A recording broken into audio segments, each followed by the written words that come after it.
Salamat sa Panginoon at muli tayo po ay nagkita-kita sa umagang ito upang patuloy na purihin ang Diyos na buhay at makapakinig ng kanyang banal na salita. Tunay nga po na ang salita ng Diyos, ito po ang nagbibigay buhay, kalakasan, pag-asa sa bawat isa. So bago ko po ihayag, samahan po ninyo ako sa maikling panalangin. Tunay nga po, God, dakila at makapangyarihan na patuloy na kumikilos sa buhay ng iyong mga anak. Kaya dalangin po, Diyos, sa pagkakataon na ito, patuloy na mangusap ka sa bawat puso. Banal na Espiritu, salamat din po sa inyong presensya. Sa pangalan ni Jesus, Amen. Praise the Lord. Kaya kung handang-handa na po tayong makinig sa salita ng Panginoon sa umagang ito, buksan po natin ang ating Bible in the book of Luke 12, verse 22. Yan po yung text po natin sa umagang ito. Okay? It is found in Luke chapter 12, verse 22. Na ang sabi po dyan, then Jesus said to His disciples, ito po ang sabi po ng Panginoon sa kanyang mga disipulo, therefore I tell you, do not worry about your life, what you will eat, or about your body, what you will wear. So, dito po, sinasabi po sa salita ng Panginoon, na huwag daw po tayong mag-alala or huwag tayong mabagabag tungkol sa ating buhay. So sa umagang ito mga kapatid, ang ating pong pag-uusapan or title of our topic this morning, it is about antidotes for worry. Pag sinabi po nating antidotes, ibig sabihin medicine or sa Tagalog, gamot. Gamot ng pagkakaroon ng bagabag or mga testing, trials sa buhay. Alam ko po ng bawat isa sa atin ay maraming pinagdadaanan. Yang katabi mo may pinagdadaanan yan. So lahat po tayo, no one is exempted. Meron at meron pong pinagdadaanan sa buhay ang bawat isa. Maaaring sa umagang ito, nandyan kapatid na mabigat ang iyong puso, mabigat ang dalahid.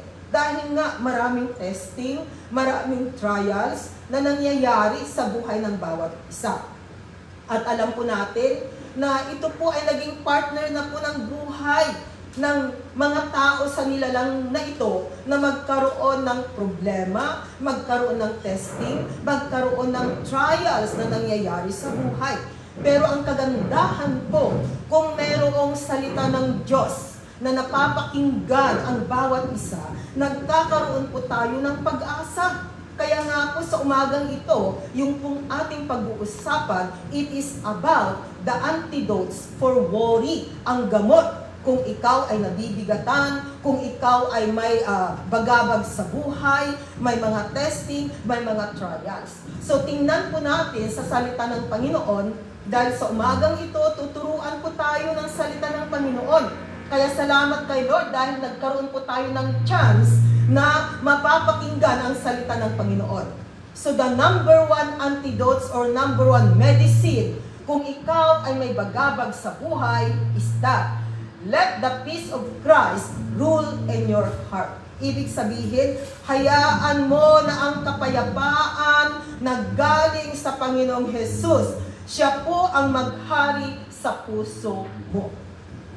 So sa umagang ito mga kapatid, ang number one na pag-aaralan po nating gamot kung tayo po ay may bagabag sa ating buhay, ay hayaan natin na ang kapayapaan po na galing sa ating Panginoong Jesus, ang siyang bumalot o siyang mag-reign sa puso ng bawat isa. Sabi po doon sa Colossians 3 verse 15 as our supporting verse, sabi po niya sa kanyang banal na salita in Colossians 3 verse 15. Okay. Sabi po diyan sa Colossians 3 verse 15, let the peace of Christ rule in your hearts. Ayan, yung number one natin. Let the peace of Christ rule in your hearts, since as members of one body, you were called to peace and be thankful. Sabi po dyan, sabi sa Tagalog version actually, hayaan ninyong paghariin. Sabi dyan, ninyo sa inyong puso ang kapayapaang kaloob ni Kristo. Kapayapaan na kaloob ni Kristo. So, ibig sabihin, ang Panginoong Hesus po ang nagbibigay ng kapayapaan. At alam po ninyo, ang kapayapaan na ito ay ibinibigay ng Panginoon pag merong Kristo sa buhay natin. Kaya kung sinasabi mo, kaibigan, kapatid, na may Kristo po sa buhay natin, so ibig sabihin, nabigyan na po tayo ni Kristo ng kapayapaan. So ang kapayapaan po na yan ay nasa iyo na, kapatid. Ang gagawin na lang po natin ay hayaan natin na ito ay maghari sa buhay natin. No? Hayaan natin na ang kapayapaan na ibinigay ng ating Panginoong Hesus ay maghari sa buhay. I-exercise po natin. Nasa iyo na, kapatid, ibinigay na po ng Panginoon ang kapayapaan. So hayaan po natin na ang puso at isipan natin ay maging payapa. Dahil yan po ay ibinigay ng Panginoon. Nung sinabi natin na Panginoong Hesus, tinatanggap kita as my Lord and personal Savior, kapatid, ibinigay na rin po ng Panginoon ang kapayapaan. Kaya mga kapatid, maganda po na ang buhay po ng bawat isa sa atin, hayaan natin na ang kapayapaan na ibinigay ng Panginoon ang siyang maghari. Alam ko po na may mga kabigatan na nangyayari sa buhay ng bawat isa. Pero sa pamamagitan po ng ating pananampalataya sa ating Panginoon, nandun po na i-exercise po natin ang kapayapaan. Dahil ito po ay libreng ibinigay ng ating Panginoong Hesus sa bawat isa sa atin at patuloy na ibinibigay ng Panginoong Hesus sa sino man na nananalig at nananampalataya sa Kanya. Merong kapayapaan, mga kapatid. So hayaan po natin na ang kapayapaan na ibinigay ng Panginoon ang siyang maghari sa puso natin. Kahit na may mga testing, may mga trials, pero payapa pa rin po ang puso at isipan. No? So nandyan po. Pangalawa po, number 2, nagamot po pag tayo ay may bagabag or may pagkabalisa sa buhay is that keep the Word of God in your heart. Keep the Word of God. No? Itago natin ang salita ng Panginoon sa ating puso. So every time po na tayo ay nagkakaroon ng ganitong Bible study, nakakapakinig po ng salita ng Panginoon, huwag lamang po tayong tagapakinig, mga kapatid. Nandun po na napakahalaga na ang salita ng Diyos ay itinatago natin, inilalagak natin sa ating puso. Sabi po doon sa Psalm 119 verse 11. Okay. Psalm 119 verse 11. Okay. Sabi po sa kanyang salita. And Psalm 119 verse 11. I have hidden your word in my heart. Oh, pag itatago po natin ang salita ng Diyos sa ating puso, ano po ang mangyayari? Sabi diyan, that I might not sin against you. So, tingnan po ninyo, the power of the Word of God. Ang kahalagahan po ng salita ng Panginoon. Na kung merong salita ng Diyos na nakatago sa puso natin, kaya hindi lamang po tayo tagapakinig, mga kapatid, napakaganda po na ilagak po natin sa ating puso, na ang laman po ng puso natin ay ang salita ng Diyos. Dahil ang salita ng Diyos po, ito po ay nagbibigay kalakasan, pag-asa, buhay sa bawat isa sa atin. At huwag pong basura yung inilalagay sa puso. Dapat ang ilagak po natin ay ang salita ng Panginoon. Dahil sabi po dyan sa ating binabasang verse, I have hidden your word in my heart. Itinago ko ang salita mo sa aking puso para ako ay hindi magkasala. So, ibig sabihin, ang salita ng Diyos, mga kapatid, ginagabayan po tayo, tinuturuan po tayo, para tayo po ay makapamuhay ng tama, wasto sa mata ng Diyos. Kasi ang sabi diyan, para hindi tayo magkasala. No? Dahil alam po ninyo sa mundong ating ginagalawan, napakarami pong nagbibigay ng kasalanan, maraming mga temptation ang nangyayari sa ating kapaligiran. Na kung wala po ang salita ng Panginoon, madali lamang po tayong mahihikaya na tayo ay magkasala. Pero kung may salita ng Diyos na napapakinggan po ang bawat isa sa atin, Alam po ninyo, ang salita ng Panginoon, ang siyang magbibigay gabay, ang salita ng Panginoon, ang tutulong sa bawat isa sa atin para tayo po ay makapamuhay ng naaayon po sa pamantayan o naaayon po sa batas ng Diyos. Kaya mahalaga po mga kaibigan, mga kapatid, ang salita ng Panginoon. So sa mga salita ng Diyos na ating napapakinggan, kung tayo po ay nagbabasa ng ating Biblia, nandun po sana na ilagak natin sa ating puso. Nandun po sana na ipasamuhay po natin ang salita ng Diyos.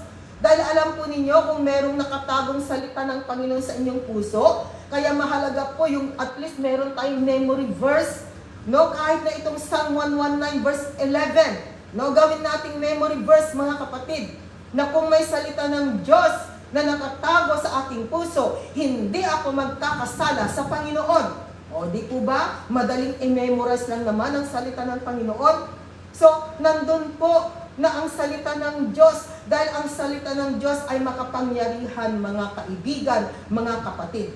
Ito po ang mapa natin sa mundong ito. Ito ang salamin natin sa mundong ito. Ito po ang nagbibigay ilaw sa atin sa mundong ito. Upang sa ganun po mga kapatid, tayo po ay makapamuhay ng naaayon po sa mata ng Panginoon. Dahil kailangan po natin bawat isa po sa atin.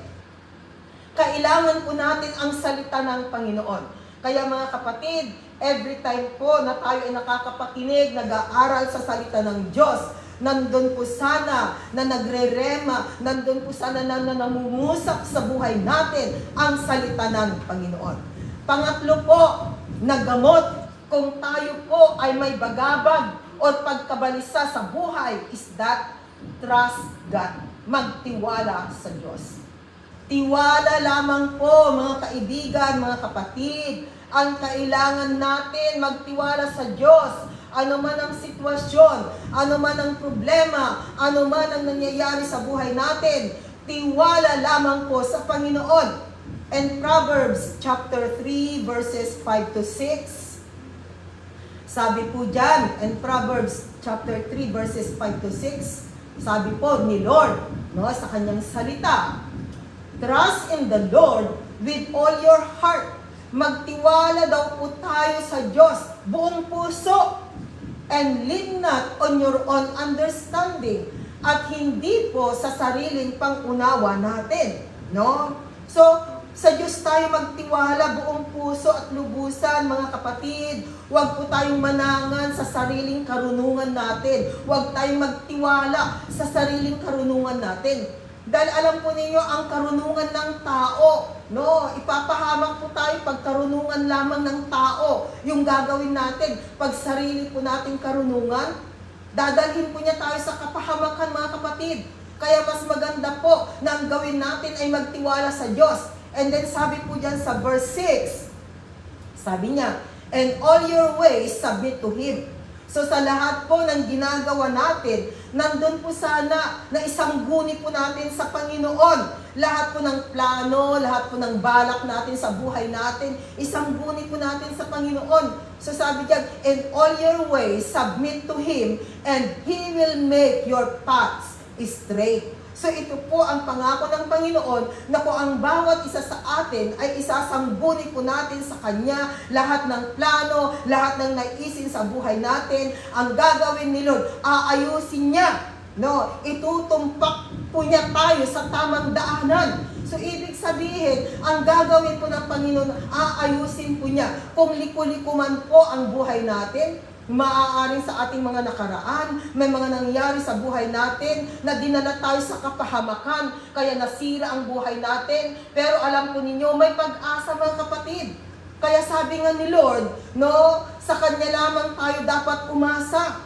No, ipagkatiwala po natin sa Panginoon. Yun po ang nais ni Lord.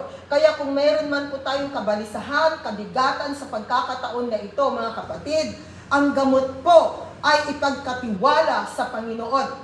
Ibigay natin sa Panginoon, no, anuman yung mga testing natin, natin trials, pangangailangan sa buhay, mga kapatid, nangyayari sa buhay natin, kabigatan ng puso, tulirong isipan, ipagkatiwala po natin sa Panginoon.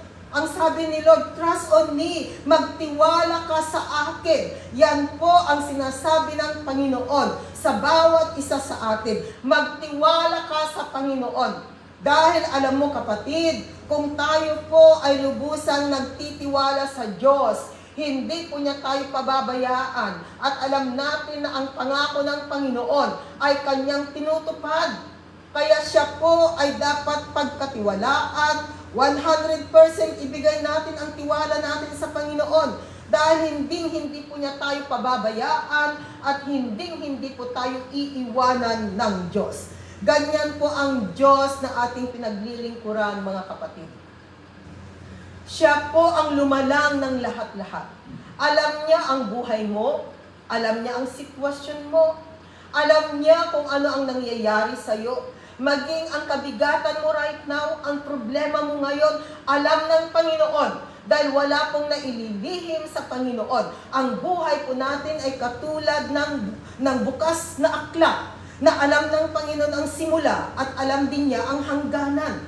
Kaya mga kapatid, no, kung ang buhay po natin, lahat-lahat sa buhay natin ay alam ng Panginoon at walang naililingid po sa Kanya. So, ipagkatiwala po natin. Dahil alam ng Panginoon kung ano ang mangyayari. Alam niya ang bukas natin. At kung lubusan po ang pagtitiwala natin sa Panginoon, meron at merong gagawin ang Diyos. Kaya nga po ang sabi niya sa ating mga kapatid, magtiwala po tayo sa Kanya. Ipagkatiwala po natin sa Kanya mga problema, mga bagabag sa buhay, maging ang buong buhay po natin ay pwede po natin ipagkatiwala sa Diyos.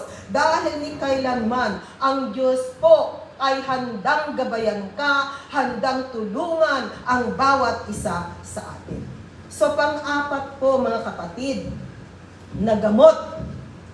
Kung tayo man ay mayroong bagabag sa buhay, no, may mga testing, trials na nangyayari, sabi po doon, in Hebrews 11 verse 6, so pang-apat po natin is that, put your faith in God.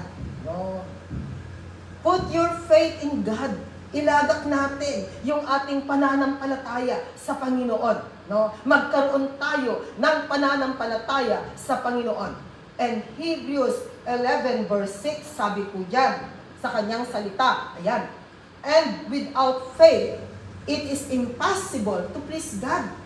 Kung walang pananampalataya, mga kapatid, napaka-imposible daw po na makuha po natin yung favor na galing sa Panginoon. Dahil sabi dyan, because anyone who comes to Him must believe that He exists and that He rewards those who earnestly seek Him. Sa Tagalog version, sabi po niya, at hindi kinalulugdan ng Diyos ang hindi nananalig sa Kanya. So, ibig sabihin, pag ikaw at ako ay nananalig sa Diyos, kinalulugdan po tayo ng Panginoon. Kaya tingnan po ninyo, ang kapangyarihan ng pananalig sa Panginoon, pag tayo ay nananalig sa Panginoon, kinalulugdan tayo ng Diyos. So gusto mo bang kalugdan ka ng Diyos, kapatid? So nandun po sana na ang pananalig po natin ay talagang nag-grow, lumalago tayo sa ating pananalig sa Panginoon. At di ba sabi rin sa kanyang salita, no? Lumalago ang pananalig natin sa pamamagitan ng pakikinig sa salita ng Diyos. Kaya I believe sa umagang ito dahil sa salita ng Diyos na ating napapakinggan, mga kapatid, nandun po na talagang nag-grow, lumalaki yung ating pananalig, pananampalataya sa Panginoon. Kaya napakahalaga po, mga kapatid, dahil sabi po doon, kinalulugdan ng Diyos ang merong pananalig sa Kanya. So pananalig lamang po. Kanina pagtitiwala, ngayon pananalig. Kasi ang trust and faith, magkakasama yan, mga kapatid. Kung meron tayong tiwala sa Diyos, meron tayong pananalig. Kung meron tayong pananalig, pananampalataya sa Diyos, meron tayong tiwala sa Diyos. At kinalulugdan ng Diyos ang sinuman na nananalig sa Kanya. Kaya mga kapatid, manalig po tayo sa Panginoon. Manalig tayo sa Kanya. Manampalataya tayo sa Diyos na meron siyang gagawin sa buhay po ng bawat isa. No? Kaya mga kapatid, mahalaga ang pananalig natin sa Panginoon. Na tayo ay lumago sa ating pananalig sa Panginoon. Ano ba kasi yung ibig sabihin ng faith or pananampalataya? Ang ibig sabihin po ng pananampalataya is that kahit na hindi mo pa nakikita, ay alam mo na nasa iyo, tanggap mo na. No? To believe is to see. Yan po. Sa mundo kasi, to see is to believe. No? Tingnan mo muna, makita muna, bago manampalataya. Pero sa paningin ng Panginoon, pananampalataya muna, mga kapatid, mga kaibigan, bago mo ito makita. So, pananampalataya, no? Kahit na nandyan po kayo, nananalig po, manampalataya kayo sa Panginoon, na balang araw, ang buhay ninyo, nasa labas na kayo at hindi na ganyan. Na ang buhay ninyo ay may pagbabago. Na ang buhay ninyo ay pinagpapala ng Panginoon. Manampalataya po tayo, manalig tayo, magtiwala tayo, nagagawin ng Diyos. Dahil sinasabi natin, di ba, walang imposible sa Diyos. At tunay at totoo po na walang imposible sa Panginoon. So bakit hindi tayo manalig sa Kanya? Na may pagbabago, babaguhin ng Panginoon ang buhay natin. Na hindi po mananatiling ganyan ang sitwasyon mo, kapatid. So pananalig, pananampalataya sa Panginoon. Yan po ang nais ng Panginoon. At sabi nga doon sa ating binasa kanina, kung tayo ay mayroong pananalig, pananampalataya sa Panginoon, kinalulugdan ng Diyos. At kung tayo po ay kalulugdan ng Diyos, of course, ang gagawin ng Panginoon sa atin, pagpapalain niya ang buhay natin. At ang buhay na pagpapala, alam po natin na buhay na maging masaya, buhay na talagang makakapiling mo ang iyong mga mahal sa buhay, isang buhay na maayos. At yan po ang nais ng Panginoon sa bawat isa po sa atin. Kaya salamat dahil merong salita ng Diyos na nagbibigay pag-asa, nagbibigay kalakasan sa bawat isa sa atin, mga kapatid. At ang panglima po, na medicine or antidotes or gamot, kung tayo po ay may bagabag or may mga testing, trials na nangyayari sa buhay, is that cling on the promises of God. Cling on the promises of God, mga kapatid. Nandun po, manangan tayo sa pangako ng Diyos. In John 16, verse 33. Ito po ang pangako ng Panginoon. John 16, verse 33, sabi po dyan, okay, I have told you these things so that in me you may have peace. Magkakaroon kayo ng kapayapaan. Diba? Yan yung number 1 gamot natin. O, yan din ang pangako ng Panginoon. Sabi ni Lord, in this world you will have trouble. Sa mundong ito, may mga testing, may mga trials, may mga bagabag, nagbibigay bagabag sa buhay natin. Pero ang sabi ni Lord, ang kanyang pangako, but take heart, I have overcome the world. Ang ganda po ng pangako ng Panginoon. In Tagalog version, sinasabi po niya dito, sinabi ko ito sa inyo upang kayo'y magkaroon ng kapayapaan sa pakikipag-isa sa akin. Mayroon kayong kapighatian dito sa sanlibutan. O another word ng trouble is kapighatian or bagabag, ika nga, sa mundong ito. It was already prophesied. Sinabi na po ng ating Panginoong Jesus. Alam po niyo itong word na ito, more than 2,000 years ago na po. Hindi pa po tayo sinisilang sa mundong ito. Sinabi na ng Panginoon na ang mundong ito ay mayroong kapighatian. Kaya tayo pong mga tao, hindi po tayo exempted. May mga testing, may mga trials na nangyayari po sa buhay ng bawat isa. Pero ang pangako ng Panginoon, sabi po niya, no, ngunit lakasan ninyo ang inyong loob na pagtagumpayan ko na ang sanlibutan. Yan, na pagtagumpayan ko na ang sanlibutan. Yan po ang sabi ng Panginoong Jesus. Kaya po ang ating Panginoon, bakit siya ay naipako sa krus, siya ay namatay, siya ay muling nabuhay. Bakit? Ano ang purpose?